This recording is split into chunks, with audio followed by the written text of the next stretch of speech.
Hello guys, এই যে দেখেন এক এক করে আমি কবুতর এখান থেকে সবগুলো গোসল করতেছি। এখানে রয়েছে 2 পিস, আর নিচে 3 পিস, এখানে 4 পিস।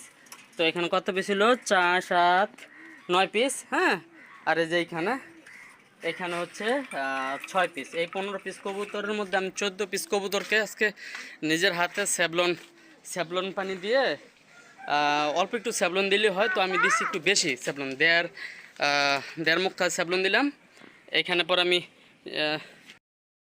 ওদেরকে এখানে গোসল করাইলাম। এই যে গোসলের পানি, এখানে সব স্যাভলনের পানি। তো গোসল করার পর জীবাণুমুক্ত করে আমি রোদ খাওয়াবো অনেকটা সময়, লং টাইম রোদ খাওয়ার পর ওদের আমি ব্রিডিং লফটে নিয়ে যাবো।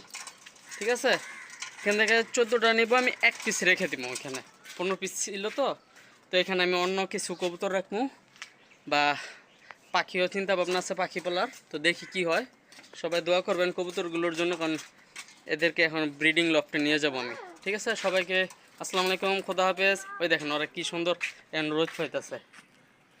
ভিডিওতে দেখা যাচ্ছে কিনা বলতে পারতেছি না। হয় যে দেখা যাচ্ছে। Tata, hello.